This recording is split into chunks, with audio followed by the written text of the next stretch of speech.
করে তার ফোনে আজেবাজে ছবি থাকে। অনেক খারাপ ধরনের ছবি, তাদের সাথে ভালোবাসার মেসেজও থাকে। এগুলো আমি দেখি। তো বাহিরের মহিলাদের সাথে যখন মেলামেশা করে আমার স্বামী, ঘরে আমার সাথে খুব একটা ভালো ব্যবহার করে না, ভালোভাবে কথা বলে না। মানে এক কথায় আমার তার পছন্দ না। একটা স্বামীর যদি অন্য মেয়েদের উপর চাহিদা থাকে, ভালোবাসা থাকে, তো তার বউয়ের প্রতি তো তখন কোনো ভালোবাসা থাকে না, কোনো চাহিদা থাকে না।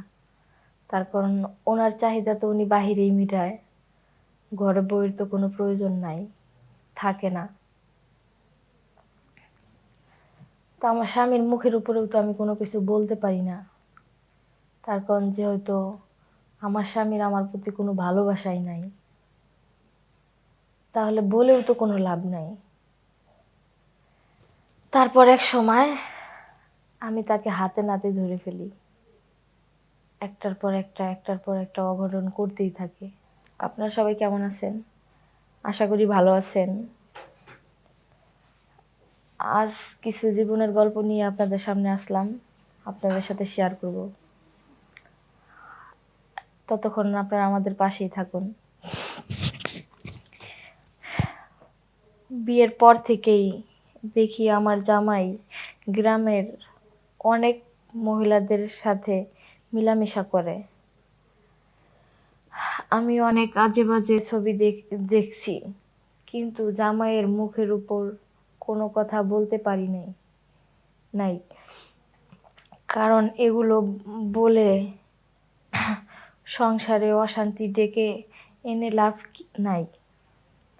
তাই একটা সময় আমিও অনেক মানুষের সাথে মেলামেশা শুরু করলাম। সংসারে যদি পুরুষের চরিত্র ঠিক না থাকে, তবে বউয়ের চরিত্র ঠিক থাকবে কিভাবে?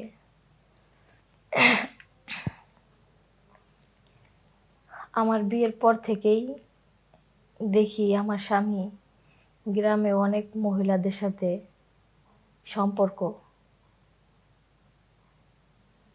অবৈধ সম্পর্ক করে।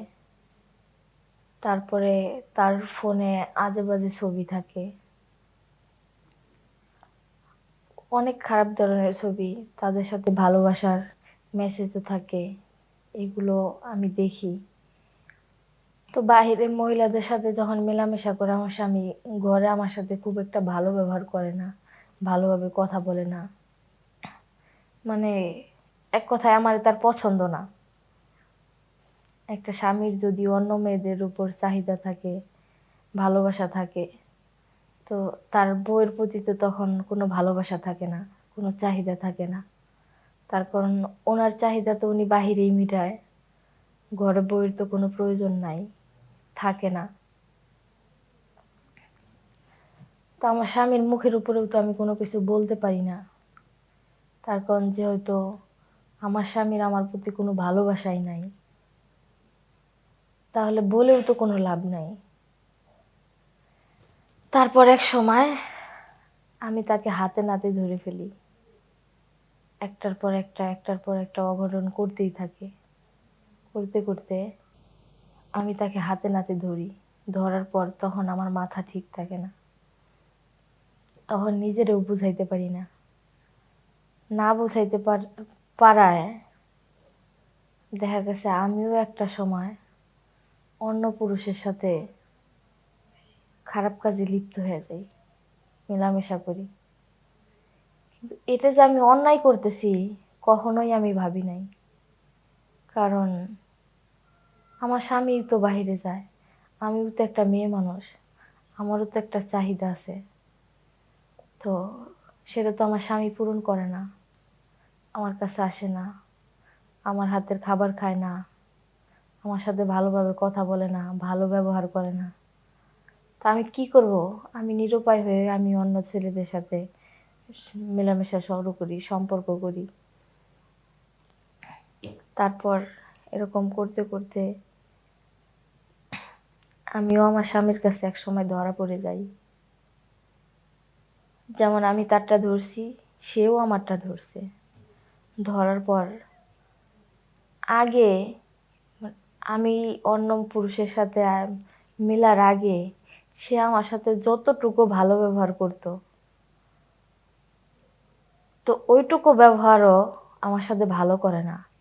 আস্তে আস্তে আমার উপর নির্যাতন বেড়ে যায়, খারাপ ব্যবহার বেড়ে যায়,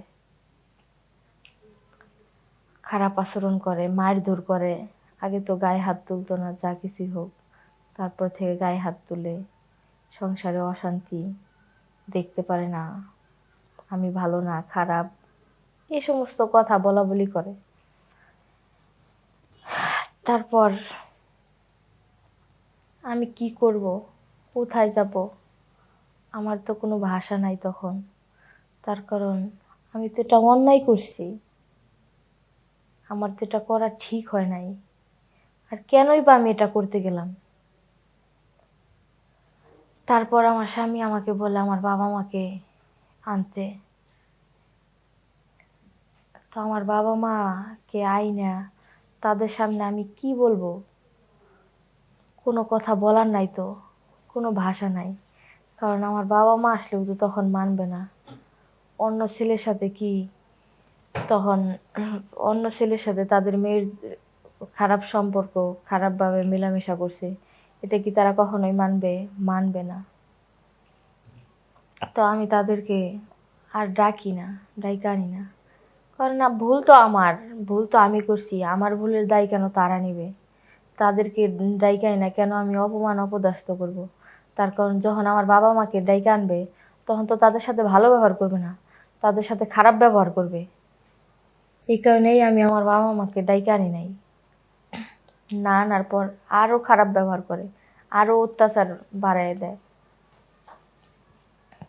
কি করব, আমার তো যাওয়ার কোনো জায়গাও নাই যে আমি সেইখানে যাব, ওইখানে যাই আমি আশ্রয় নেব। তো স্বামীর অত্যাচার সহ্য করে, স্বামীর এত গায়ে হাত তুলে মারধর করে, তারপরেও আমি তার পায়ের নিচে পড়ে থাকি। কারণ আমার যাবার মতো কোনো জায়গা নাই। আর আমি যেটা করছি ওইটাও ভুল করছি, অন্যায় করছি। তো আমি তো বুঝতেই পারতেছি যে আমি অন্যায় করছি, তাহলে কেন আমি তারে ছাড়া অন্য জনের কাছে ঠাঁই নিতে যাব, বা আমার বাড়িতে যাব, আমি আমার আত্মীয় স্বজনের কাছে যাব?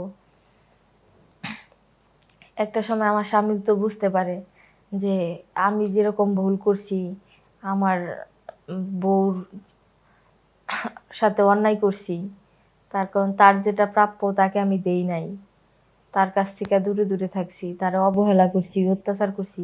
এই কারণেই তো সে অন্য কোথাও গেছে। যখন এটা বুঝতে পারবো, তখন এমনিতেই সে মানে নিব।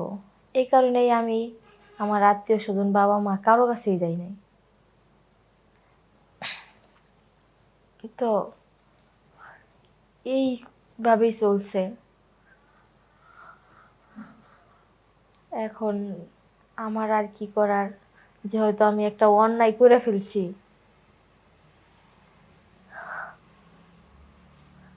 যে হয়তো আমি অন্যায় করে ফেলছি, আমার তো ভুল সংশোধন করতে হবে। তার কারণ আমি আর কোথাও যাইতে পারবো না। আমার স্বামীর কাছে থাইকেই আমার ভুল সংশোধন করতে হবে, স্বামীর সংসার করতে হবে। তাই বোনেরা, আপনাদের উদ্দেশ্যে বলা যে যে যাই করেন না কেন, স্বামী যদি খারাপ রাস্তায় থাকে, অন্য বাহিরের কোনো মেয়েদের সাথে সম্পর্ক থাকে, আপনার স্বামীকে আপনারা বুঝান, বুঝায় ভালোবাসা দিয়া আপনি রাইতে আনার চেষ্টা করেন। কিন্তু স্বামী অন্য রাস্তায় গেছে দেখে আপনারা নিজেরা খারাপ রাস্তায় যাবেন না, আমার মতো ভুল কেউ করবেন না। তার কারণ মেয়েদের ভুলের কোনো ক্ষমা নেই। তারা কোথাও যায় মা বাবার কাছে ঠাঁই পায় না, তার আত্মীয় স্বজনের কাছে যায় ঠাঁই পায় না, তার স্বামীর কাছেও ঠাঁই পায় না। বিয়ের পর মেয়েদের স্বামী হয়েছে তাদের বড় অবলম্বন। তাই আপনারা সবাই স্বামীর দিকে খেয়াল রাখবেন, স্বামীকে ভালোবাসবেন। সবাইকে আবারও ধন্যবাদ জানাই। আসসালামু আলাইকুম, আল্লাহ হাফেজ।